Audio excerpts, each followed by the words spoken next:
Perfect. So I'm delighted to say that I'm joined by Dean Brennan. Dean has been in charge of Barnet since September 2021 when the Bees were sitting at the bottom of the National League. Fast forward a few years later, and in April earlier this year, Barnet won the National League and were promoted to the EFL for the first time since 2018. It's Dean's first season as a manager in the EFL.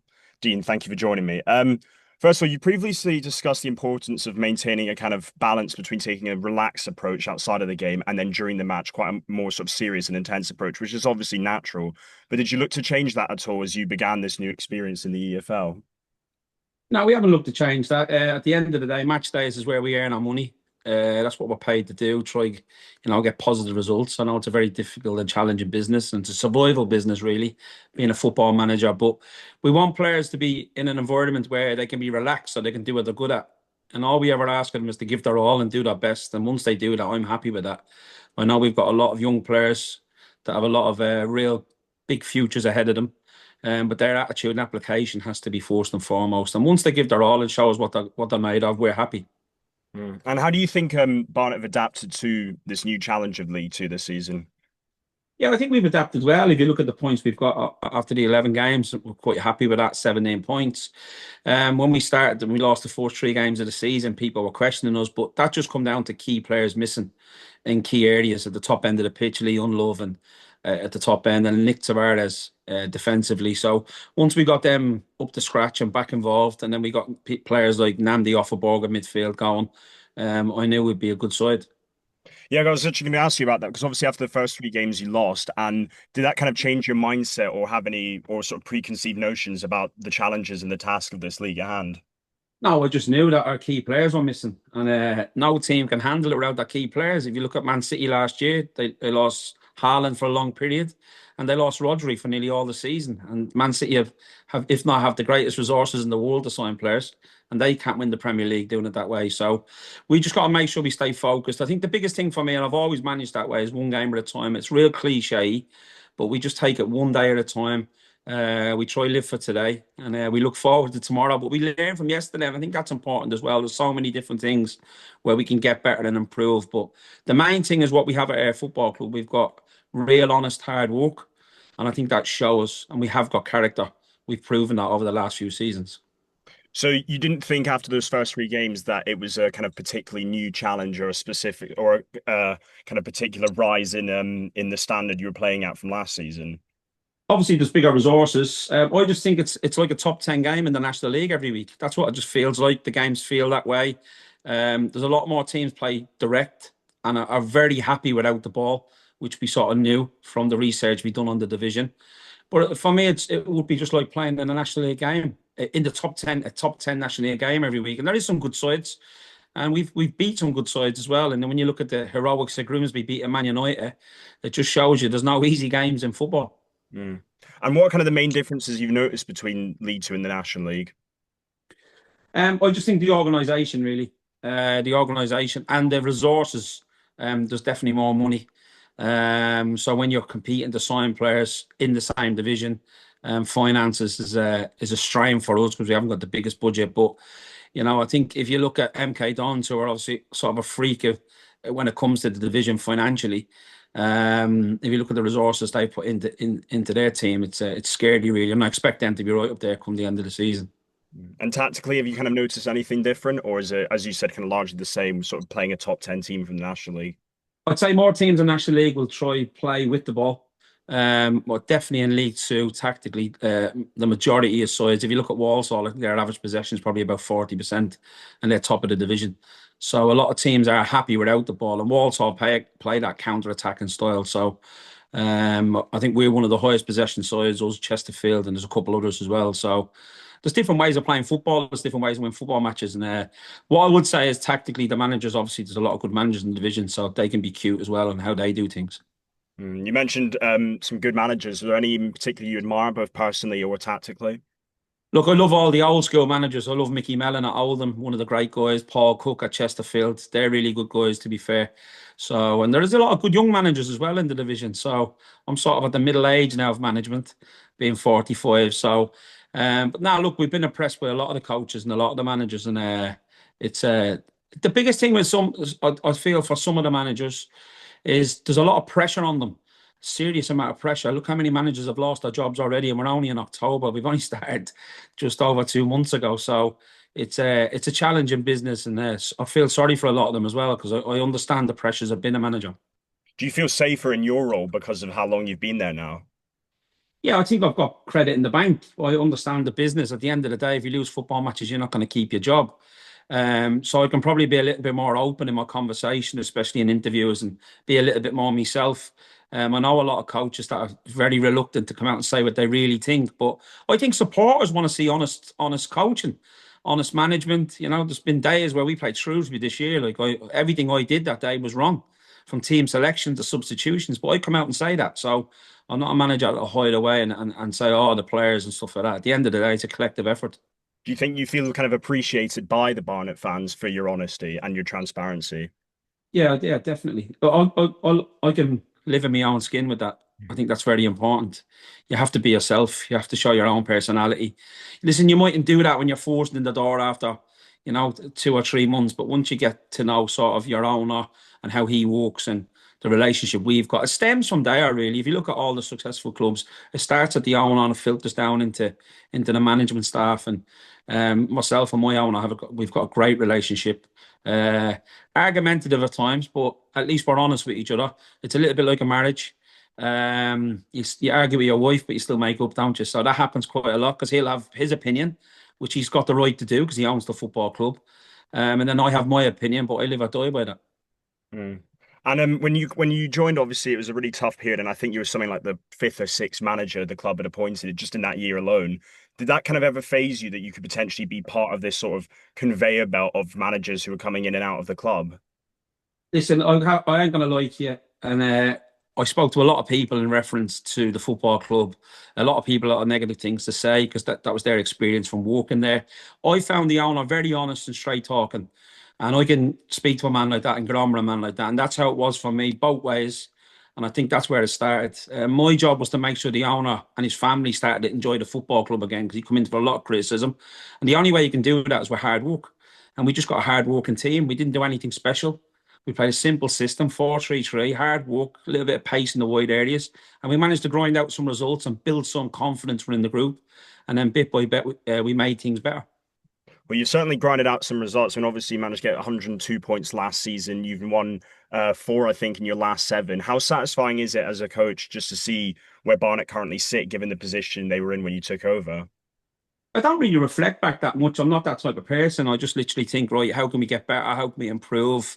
Like some of the players that have gone, especially last year, getting 102 points. The hardest thing last summer was releasing some of them players, feeling like I had to upgrade for the next level. Different players at different situations in their lives. They're the hardest decisions to make because they're legends really at the football club. The football club's been going 147 years and it never got 100 points. And my aim was to always do that. That was my dream. We made that come true. And then players will be legends forever at the club. So we've got a lot of history there now. We've got a big bond. But my job now is under this owner. I think he's been 33 years as owner. He's never been in League One. So that's the next dream for us. Can we make that dream come true? Mm. And obviously you mentioned the fact that that obviously well I was going to actually ask about the fact that obviously you went through kind of like a couple playoff heartbreaks and obviously that must have been a really challenging period for the club. And then I think you were approached by Swindon towards after the second season when you reached the playoffs. Did it ever even phase you to potentially join a League Two side, or did you always maintain? And how did you maintain that long-term vision of promoting Barnet back to the EFL? Well, first and foremost, when a club comes in for you, that's flattering. It means you're doing your job right, and it means just you're having success. But I have a saying in life: without victory, without defeat, you can't have victory. You have to learn from the defeats, and especially the heartbreaking defeats. And we made some really smart choices last year. We decided that we weren't going to focus on any cup competition, just the 46 games. The 2 seasons before that, when we lost in both playoffs, we were trying to win the trophy. We were trying to do well in the FA Cup, and that affected our squad in the back end of the season. So that's how we learned from them defeats. Obviously, managed to win the title, which is an amazing achievement. And then when it comes to like other clubs coming in for you, that just tells you you're doing your job well. So it's like anything. I will leave the football club someday, and so will their owner. And all the supporters of Barnet. No matter what happens, I think I will have left the football club in a better place. I'm in no rush to go anywhere. I'm happy where I am, and I love the football club. I've got black and amber in my blood now, so it's been a great journey so far, and long may it continue. Do you think there's any lessons other managers can kind of take from the fact, both as your kind of journey as a seasoned veteran of non-league football and also the longevity you've now displayed with Barnet?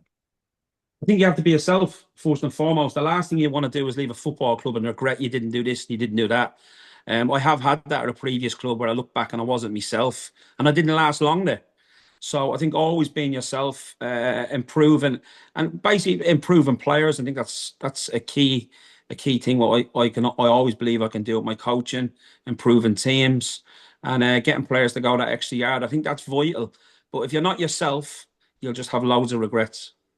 When you say you had regrets and you weren't yourself, was that just in the sense of you were giving into demands that you didn't particularly subscribe to, or was it just something else? I just think the whole football club was toxic from top to bottom, and the owner and the people that owned the football club, they weren't prepared to listen. So it was just a dead rubber. I knew after signing the contract in the first training session when I went there, I knew this I'd made the wrong decision. So it was just a matter of time. Because of the environment, and they weren't prepared to change. And what felt right about Barnet? What was the difference? What was the contrast? Just the honesty with the owner. Simple as that. Just the pure honesty with the owner. Nothing else.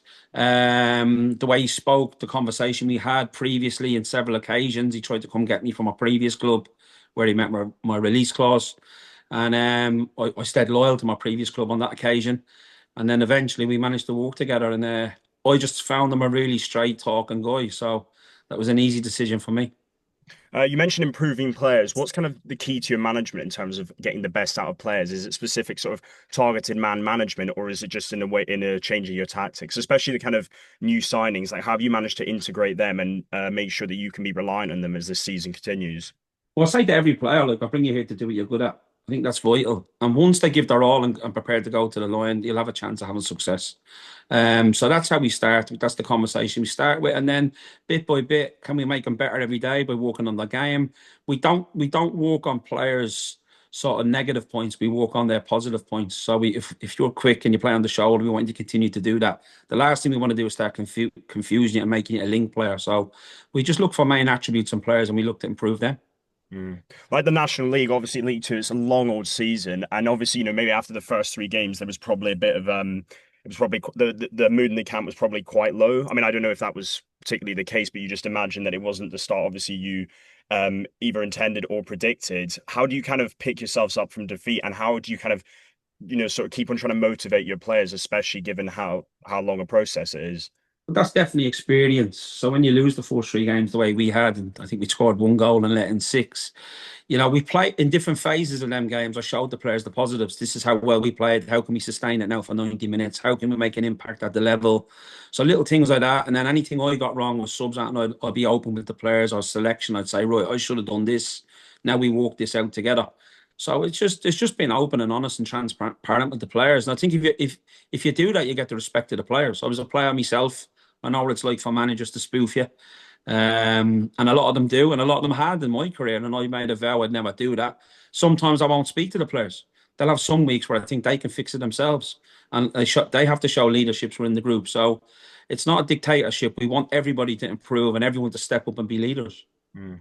You mentioned a kind of long-term target of obviously reaching League One, something the club's never done. Was that a target at the start of this season, or was it more just about survival and showing you can go tit for tat with these other teams in League Two, more established teams? Like, Oh, Pablo, I think it was a target, of ours. Why not? Like all the other 23 managers, they'd be saying the same thing. So why not? I've a saying in life: if you reach for the moon, you just might get the stars. So, from our point of view, like why can't we keep that momentum and kick on? And I know how difficult it is. I know how challenging football is, and it was so challenging in the first three games. And a lot of people were questioning us and doubting us. But I know what we've got within the group. We've got a lot of athleticism, a lot of running power. Keeping key players fit will be. We need a little bit of luck with that. And if our key players stay fit and we can pick a consistent side, I think we have a fair chance as anybody. hmm.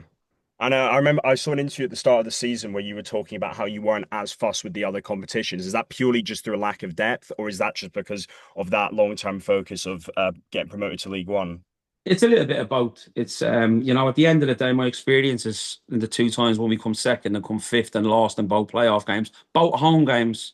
We lost to Boreham Wood and we lost to Solihull, and we were well beaten both games. We looked shot. We looked tired.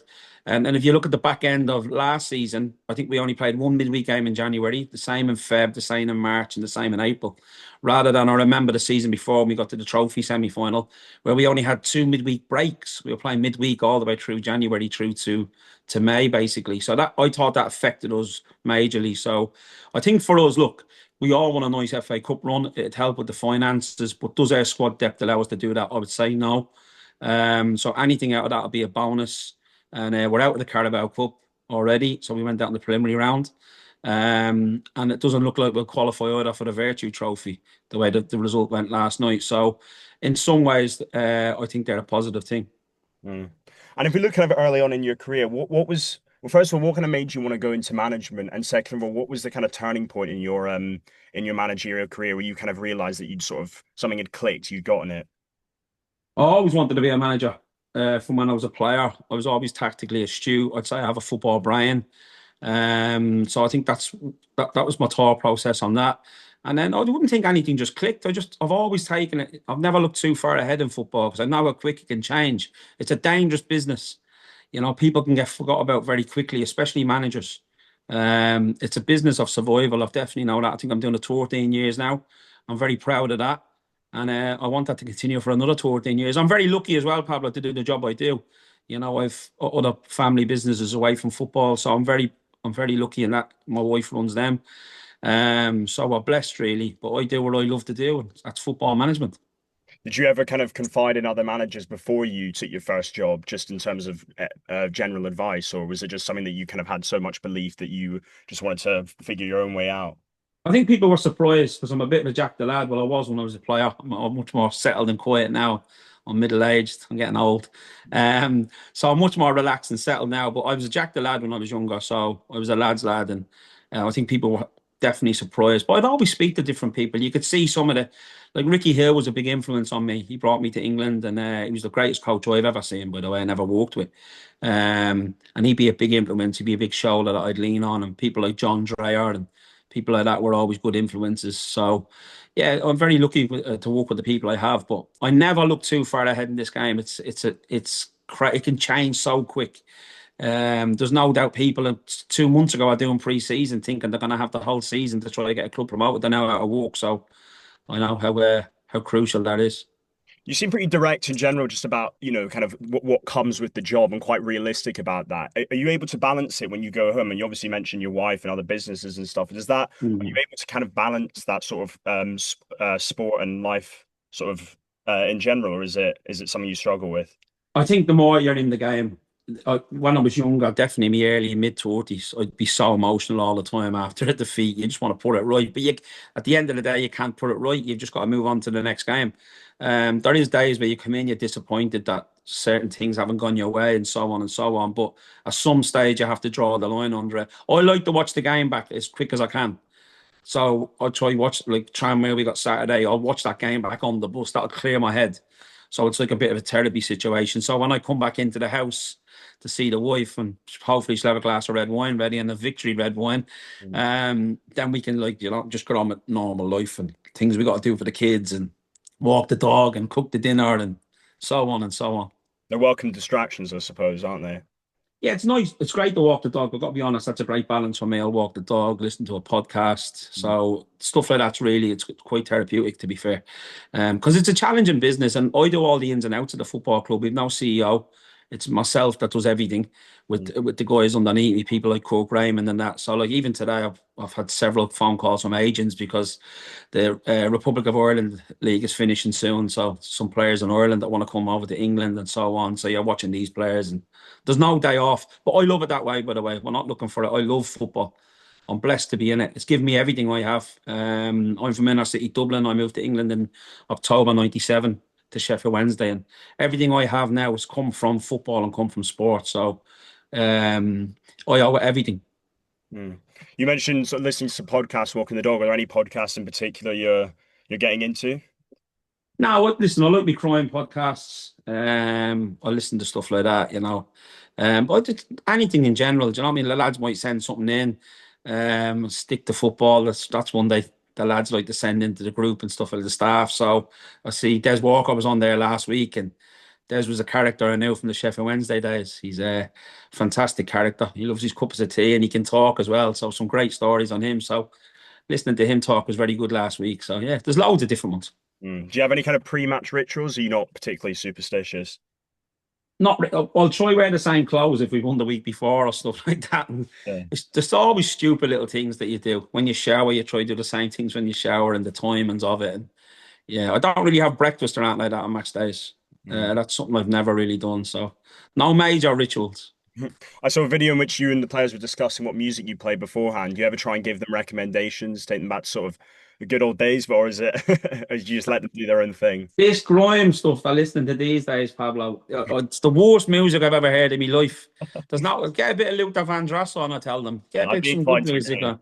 What's I, wrong with this music they're singing these days? There's I, no Usher or nothing like that anymore. So I think they have when Ollie Hawkins is DJ. mm. I think because he's a little bit older, he'll go back to the late 90s and early 2000s. So sort of my era, a bit of Donald Jones and stuff like that. So, but this new stuff they're listening to, it's crazy. You're not a fan of it? Not grime, not for me. No way. I love reggae. I'm a big fan of reggae music. Yeah. Obviously I love my Irish music. I love all sorts of music. I like rock. Yeah. So it'll just be different days. I'm a bit of a soul man at times as well. So Mm. Who are the kind of leaders in the group who you kind of confide in to make sure that they can maybe get the best out of some of the younger players or more inexperienced players? yeah, we've got a leading committee in the group. So Danny Collins is one of them. Ollie Hawkins is one of them. There's 4 or 5 lads that are in that group where they manage the changing room themselves. If they're organising a meal together or anything, they'll come and ask me if they can do it and so on, and I'll just sort of organise it for them. So I want them to manage the changing room. I want them to be leaders because there's going to be times where I won't be able to help them. So they need to help themselves, and I want them to be able to help others when we're in them diverse times, and difficult times. So yeah. So there's a few lads there that are good characters and good crack. Mm. And did you ever kind of discuss with the club the sort of, I wouldn't say it's got a reputation for being a yo-yo club, but obviously it's been promoted quite a few times to League Two and then been relegated ever since it first promoted to the League Two, I think in sort of 91. I think it's sort of gone up 4 times, gone down 3 times. Have you ever discussed that reputation, how you kind of want to maintain a sort of consistency in staying in the EFL? I think just staying on top of our recruitment. I wouldn't say we've discussed it. I think my chairman has a lot of experience of that because he's been in charge since '93, I think it is, or maybe '94. Mm. So he's been the one that's been in charge of that and been around that. So he's seen it a lot, but football's evolved a lot. Look, data now is a huge part of football. Recovery is a massive part of football from when he first started and from when I first started playing. Even in the last 5 years, football is driven by data now, and obviously agents are a huge part of football, so they're a huge recruitment tool for the business as well. So we just got to make sure that what we have is we've got a great, brilliant location for players, not for supporters, because we're in between all the big clubs, the Arsenals, the Watfords, the Lutons, the Wickhams, Chelsea, West Ham. We're obviously not West London, so Brentford's down the road as well. So we don't get the bulk of supporters. What we've got a big heart as a football club, but we've got a great location for players. And I think we've tapped into that. We've got a lot of young players, and we just got to make sure that wheel of recruitment is correct. So far it's been excellent. Mm. And looking forward to Saturday, what do you expect from Tranmere? What's the preparation so far? I think there's 1 or 2 for fitness tests for us. That's what's key. A couple of key players as well. So we'll see if they come through them tomorrow. We'll travel up Friday. Tranmere a little bit down in confidence. You can see that they have got some injuries. I just watched a game against Cambridge that they played a couple of weeks ago at home, about an hour ago. Mm. So quite a tight game. It was 0-0. So, but you can see Tranmere are sort of like trying to stay in the game at this moment in time and trying to build their own confidence within their own group. So after what they had was a solid start. So the last 5 or 6 games haven't gone their way. So look, we'll go there, and you might hear from all the managers. There's no easy games. In a lot of the games, there's been really, really small margins. And even last week against Accrington, there was small margins. They had opportunities to equalise, and we managed to take our chances and make sure we won 2-0. So apart from probably the Grimsby game where we were convincing winners and deserved to win 3-0, all our victories have been tight. So we'll go there with our guard up, we'll give our all, and we'll try to get on the front foot and go up against them. Suppose you can't ask for anything more. That's all we want, Pablo. That's all we want from all the players. Give their all, do their best, and we got to as a coaching staff, we got to get the detail right because every team's got a weakness, and see if we can find that weekness. We're in Tranmere's Armory. Perfect. Well, Dean, I think that's everything. Thanks so much. Thanks, Pablo. Good to speak to you, mate. Cheers, mate. Thank you. God bless you. Have a good weekend. You too. Good luck on Saturday. Cheers, mate.